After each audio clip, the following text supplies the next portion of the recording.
be sparking and rushing, mad like inside the dark. Call me Bill Snatcher, just a brother for the rapture. I hang live, holding on strong, hard to capture. Extravagant, resurrect the track and it's militant. And I react like a convict and start killing. It's manifesting. The gods work like appliances, dealing in my sacred life.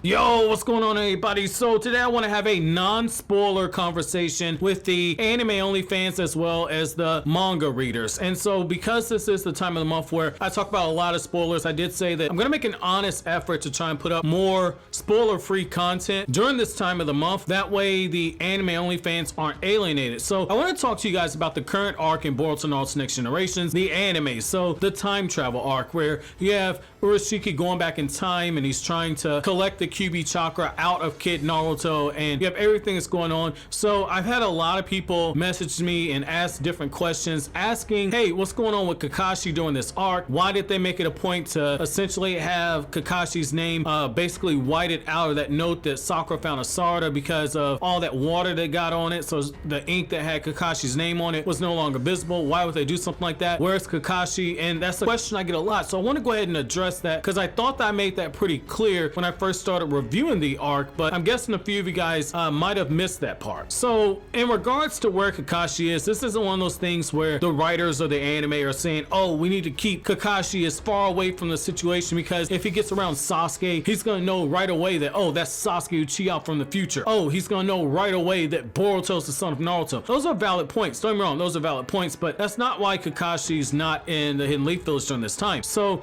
essentially, you have to go back to the time period where all this is taking place. So, you know, contrary to what myself and a few other people said when the arc first came out, we took the Crunchyroll subs as being literal translations where they said yesterday Agani left the village, and a couple of you guys like different slash Nanao let me know over on Twitter that a lot of the translators that are in the Boruto community were saying that, hey, this arc actually takes place several weeks after the Sasuke retrieval arc, and it's because they mistranslated what Tsunade said. Tsunade was really saying some time ago Agani left the village, and so that explains a lot of the stuff that we got there. But when you look at that time period, even though this is several weeks after the Sasuke retrieval arc, you have to remember that Konoha is still in a time period where they can't afford to show any type of weakness to any other great villages. So why is that important? Well, look at the time when Tsunade became Hokage. The third Hokage was dead. The village was just attacked by Orochimaru and the Sound Four and attacked by the Sand Village, and they had to put up a show of strength. So when Tsunade became Hokage, she was basically a slave driver. She's cracking the whip all over the place. She asked Kakashi and all the various Jonin if they got any free time, they're taking S-rank mission after S-rank mission. And I know in the last episode we saw Asuma there and Asuma was treating the team, but you gotta remember this. When Boruto first met the other members of the team, one of the things they made a point of is that the Jonin weren't there and that the Genin had to resort to cleaning up the bathhouse and all the other stuff, but you didn't see Asuma and any other Jonin there, and that's part of the reason why. So Asuma treating the team, that's one of those things you have to look at it like Asuma probably got back from an S-rank mission and has a little bit of downtime, you know,